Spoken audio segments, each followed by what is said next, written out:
Okay, so today we're going to be looking into something that I think is really fascinating. Yeah. And that's the idea that cinnamon can actually help manage type 2 diabetes.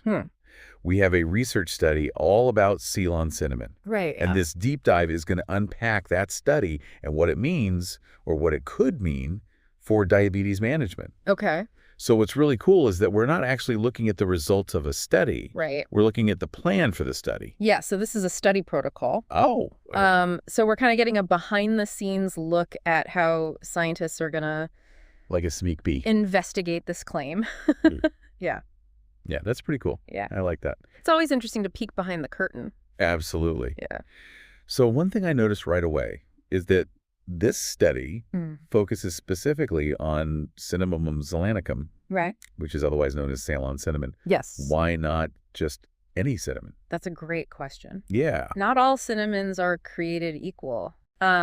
Ceylon cinnamon is different from the more common cassia cinnamon. Okay. And there is some research that suggests that Ceylon cinnamon might have a milder flavor and maybe fewer potential side effects. Okay. And this could be important for people with diabetes who are already managing their health carefully. So you don't want to throw in something else that could... Exactly. You want to be really careful. Make it even more complicated. And make sure that what you're adding is actually beneficial. Right. And not potentially causing more problems. Oh, that's really interesting. Yeah. So they're being extra cautious about what they're giving to the participants. Absolutely. And what they're trying to see is if this Ceylon cinnamon can impact key markers of diabetes. Okay. Things like blood sugar and insulin levels. Exactly. Okay. Yeah. So let's get into the specifics. Okay. So they're testing 2 different doses of Ceylon cinnamon extract. Right. 250 milligrams. Yep. And 500 milligrams. Correct. And they're testing that against a placebo. Now, it's a double-blind study. Yes. Meaning neither the participants nor the researchers know who's getting what. Right. Until the very end. Exactly. That seems like the gold standard. It is. For this kind of research. That's the way to go. Yeah. The double-blind design helps to eliminate bias. Okay. And that keeps the results as accurate as possible. Because you're really trying to isolate the impact of the Ceylon cinnamon by comparing the 2 dosage groups to the placebo group. That makes a lot of sense. Yeah. And how many people are we talking about here? How many people are in this trial? They are planning to have 210 participants. Wow. All adults with type 2 diabetes. Okay. So they're going to be split into those 3 groups. Got it. One for each dosage of the cinnamon and one for the placebo. Okay. Yeah. So we have 210 adults Yep. with type 2 diabetes, 2 doses of Ceylon cinnamon, placebo, and a double-blind setup. It's a really good setup. What happens next? Well, the next step is they start tracking data. Okay, so they're tracking like blood sugar and insulin levels? Yeah, all of that. I'm assuming? Absolutely. They're going to be measuring a lot of different things, Right. not just blood sugar and insulin. Okay, so what else are they looking at? They are going to be measuring cholesterol levels, Interesting. BMI, Okay. even blood pressure. Wow. Yeah. That's a lot. It's really comprehensive. So why are they looking at all of those different factors? It seems like a lot. Well, it's a great question. Yeah. And I think it's important to remember that diabetes can affect many different systems in the body. That's true. So they're really trying to get a more complete picture of how Ceylon cinnamon might affect people with type 2 diabetes. So it's not just about blood sugar. Exactly. It's not just about treating a symptom. It's about the whole person. Understanding its overall impact Yeah. on health and well-being. I like that approach. What about other types of diabetes, though? That's a good point. Yeah. This trial is specifically designed for adults with type 2 diabetes. So the findings may not probably apply to children or those with type 1 diabetes. Got it. So this is very targeted research. It is. Which I'm assuming is pretty common. Very common in clinical trials. Absolutely. Research findings often have very specific parameters. Okay. That's why it's important to understand the scope of a study before drawing any conclusions. Okay. That makes sense. Yeah. So we've got the participants, the cinnamon, the placebo, the double-blind design, the time frame. We talked about what they're measuring. We did. What else is important about how this trial is structured? Well, one interesting detail is where this trial is taking place. Where is it? It's being conducted at the medical clinic, University Medical Unit of the National Hospital of Sri Lanka. Sri Lanka. Is there a particular reason why they chose that location? It kind of makes sense when you think about it.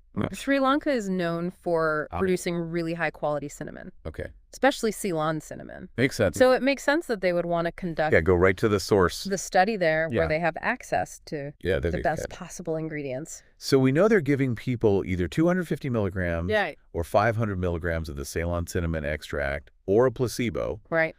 But how are they actually administering it? What's the format? They are going to be giving the cinnamon extract and the placebo in capsule form. Oh, okay. So like a pill? Yeah, just a standard pill format. Okay. And the placebo capsule will contain lactose monohydrate, which is a type of sugar that's often used in placebos. Okay. So pretty standard. Yeah, pretty standard. And of course, because it's double blind, nobody knows who's getting what. Exactly. No one knows who's getting the cinnamon. Until the very end, who's getting the lactose. Okay. Now, here's where it gets really interesting. Okay. Let's talk about the outcome measures. Okay. What are the researchers hoping to find? Yeah, because it's not just about collecting data. Right. It's about understanding what it all means. Exactly. So what are they looking at specifically? Well, they've outlined a few key outcomes. Okay. The primary ones are glycosylated hemoglobin. Okay. HbA1c. Okay. Fasting plasma glucose. All right.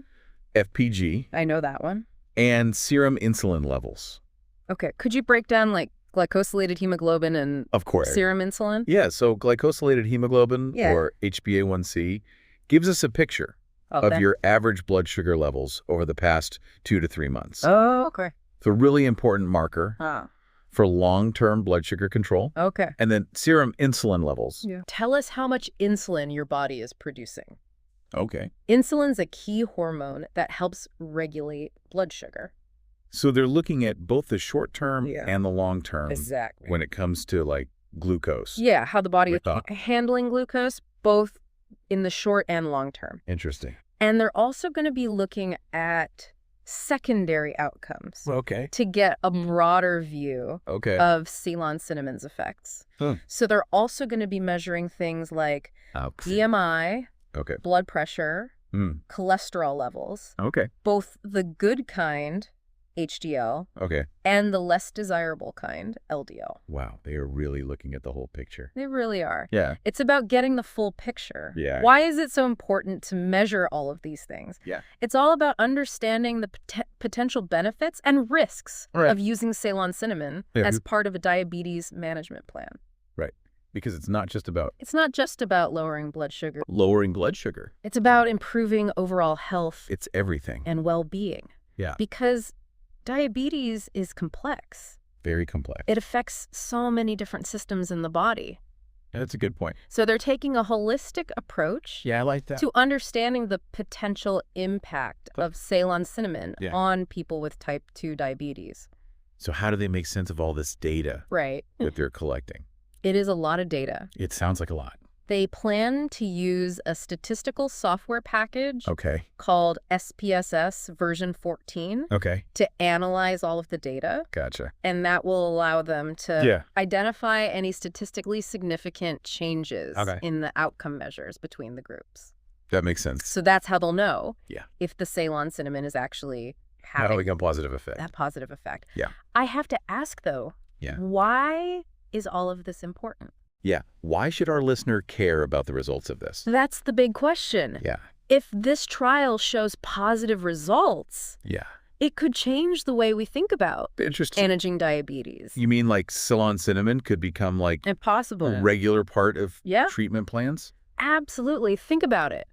If something as affordable and accessible as cinnamon could help people manage their blood sugar, their cholesterol, and their blood pressure, it could have a huge impact on the lives of millions of people. That would be incredible. Living with type 2 diabetes. But of course, we need to wait for the results. Of course, we need to wait for the results. Before we get ahead of ourselves. We can't jump the gun. We're just getting started here. This research is really just a glimpse into the rigorous process underway to understand Ceylon cinnamon's potential role in diabetes management. This is really cool stuff. It is. I'm curious, though. Have they published the results yet? Like, I want to know. That is the... If Ceylon cinnamon actually lives up to this potential million-dollar question. Yeah. We want to know if it works. Unfortunately, the results of this specific trial have not been published yet. Oh, man, that's a bummer. I know. I guess good research takes time. It does. You can't rush the scientific process. Absolutely. Probably going through peer review and all that. It takes time to conduct the research. Yeah. Analyze the data. Right. And then make sure that the findings... Make sure everything's accurate. You're accurate. Yeah. And it's important to remember that not all research turns out exactly as we expect. Yeah, that's true. Right. Sometimes a study might show no effect. Oh, interesting. Or even an unexpected negative effect. Oh, wow. Yeah. That's really interesting. That's all part of the process. Yeah. That's how we learn. So it's possible that we might learn that Ceylon cinnamon doesn't actually do anything. It is a possibility. For diabetes management. It is, but even if that's the case, it would still be valuable information. Okay, how so? It would help us to refine our understanding of how cinnamon interacts with the body. Interesting. And it would guide future research. So no matter what the outcome is, right, this trial is adding to our knowledge about cinnamon and diabetes. It's all about building that body of knowledge. That's a good point. And really understanding this relationship more deeply. That makes sense. And it also really underscores the importance of conducting these well-designed clinical trials to test these kinds of claims. Right. Because we can't just rely on anecdotal evidence or traditional wisdom. Solid scientific data is essential for making informed decisions about our health. This has been a really interesting deep dive. We've learned about the different types of cinnamon. We have. We explored the potential benefits Ceylon cinnamon for diabetes. Yeah. And we really got to see how much goes into the scientific research. Yeah, it's fascinating, isn't it?